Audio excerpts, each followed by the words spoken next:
Today I'm going to do, breaking away from the garden a little bit, and I'm going to do a video on worming a group of feral cats. It doesn't have to just be feral, it can be barn cats, it can be, you know, if you have multiple cat household, it doesn't matter. But a lot of people reach out to me that have feral cat colonies that they take care of, and they're not real sure on how to deworm them all, you know, at one time. Is like catching them is really hard, and you know, giving each cat a dewormer is kind of difficult, but I've got a solution for that. So stick around and I'm going to show you my method. Kitty, kitty, kitty. Mimi. Okay, so the way I do this, now I'm using my wormer that I sell in my store, but you can go down to your farm store, you can order it online. Any food grade diatomaceous earth will work.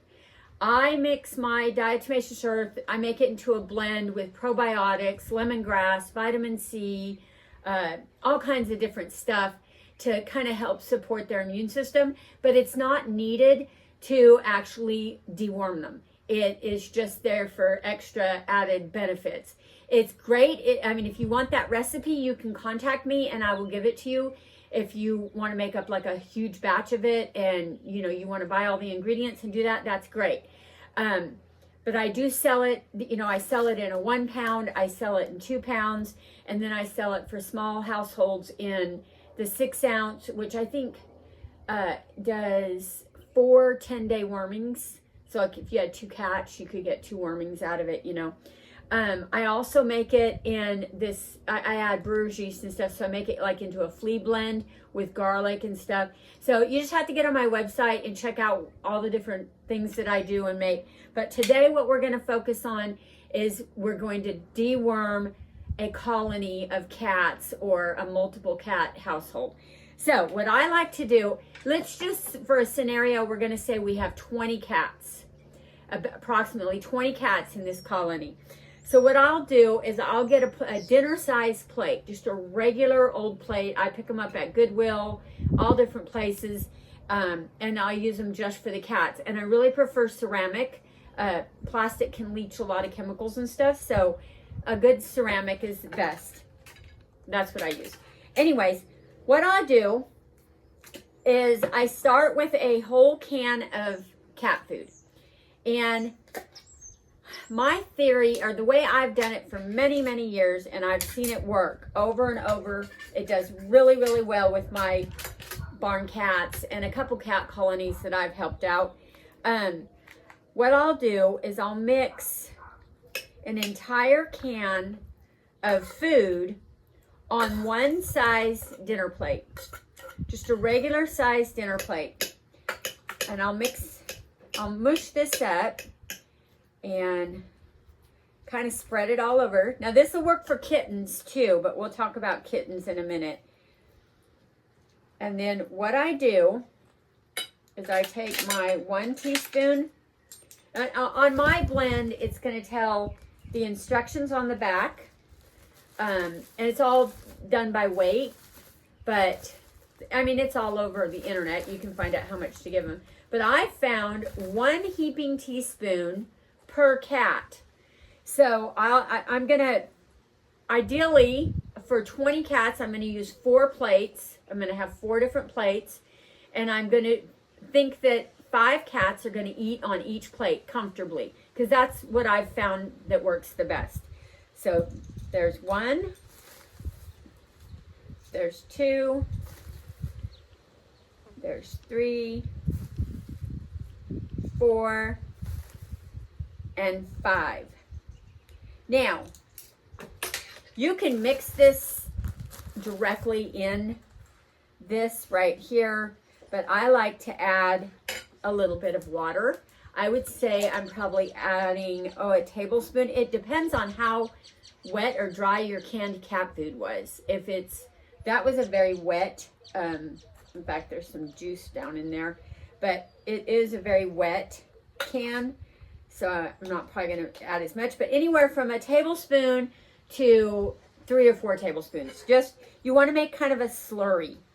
And I just mix it in really good. And this is a little time consuming because you really gotta, plus I'm using this little teeny tiny Snoopy spoon, which is not helping matters, but I don't know why I grabbed that. But you just mix it in until it's a pretty good slurry.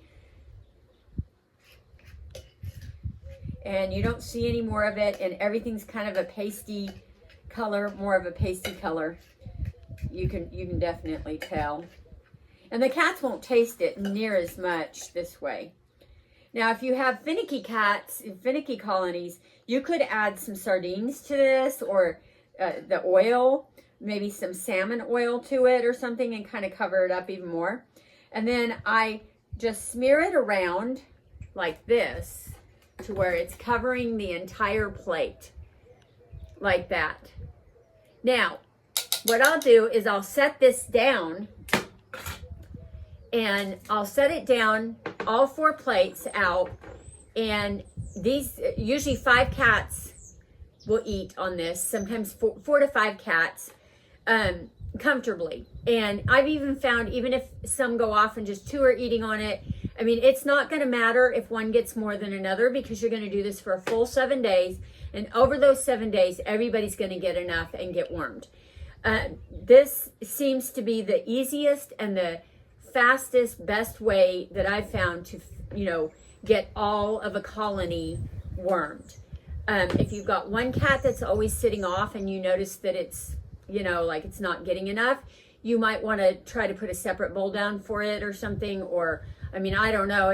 I've just seen a lot of times cats won't come and eat it, and the other cats get full and walk away. And if there's 4 plates and there's 4 cans, this should be enough. And you don't want to overfeed them. Anyways, you want this to be a medical dose. So it's kind of a dinner, but it's kind of a snack, because you probably have free feed down or whatever, but you want them hungry and you want them to finish it. If they leave a whole lot of it, then you might want to start with a little less of the can, maybe 3/4 or something. So if you have 10 cats, you're going to use 2 plates, 2 cans, 5 and 5. If you have 25 cats, you're going to use 5 plates. I mean, that just kind of base it on that. And if you have 23 cats, I would do a half a can and 3 teaspoons on 1 plate, and do it that way. You can do this for puppies as well. Like if you have, or kittens, you can do it. And now kittens and puppies, I have their weights and their sizes and everything.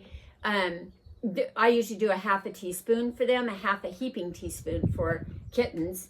And, the flies are bad today in Oklahoma, I'll tell you. But I'm going to go give this to my barn cats, and I might split this. I don't have as many barn cats as I used to. I might split this up with some of my indoor cats.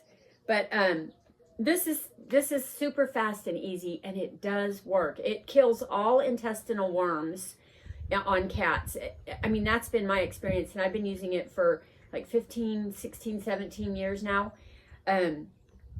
Anytime I've ever had a wormy cat and I give it to them, they're immediately it's just clear that they don't have worms anymore.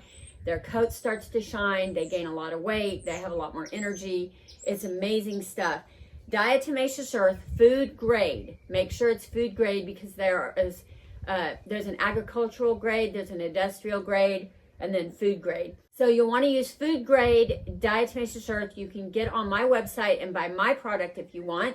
But like I said, you don't have to. You can just go to any farm store, or you can buy it on Amazon. I'll leave a link down below for just plain DE. You can give it to your horses, your cattle, your goats. That's questionable about ruminants, cattle and goats and stuff, but I still give it to mine, and I think it really does help and do a good job. But anyways, it's that simple to worm feral cats, or any large cat colony. If you're a cat rescue and you have a catio and you feed all the cats, in this catio or whatever, and you want to feed them all at one time, this would be the way to go. Baby kittens, anything like that. But I just want to do a quick video on how to feed feral cats. My next video coming is back to the garden, and I'm planting corn for me and the dogs. And, you know, I cook for my dogs and my cats, so I'm doing a huge garden for us. We've got squash growing, all kinds of stuff. So I'll have more on that, and I'll have more videos on taking care of pest control, especially because here in Oklahoma, we're mid-May, and the pests are coming out. I've never had ticks here at the ranch because we have so many, you know, birds and chickens and things. But this year I've seen 2 ticks already, and I am being flooded with everyone around the United States having a huge tick influx. So I don't know what's going on with that, but I'm going to do a whole bunch of videos coming up in the next few weeks on tick control and what I do, and mosquitoes as well. Anyways, we'll talk to you later. Give me a thumbs up if you like this, you got any use out of it. Share it with all your friends, and subscribe to my channel, and I will talk to you later. Bye.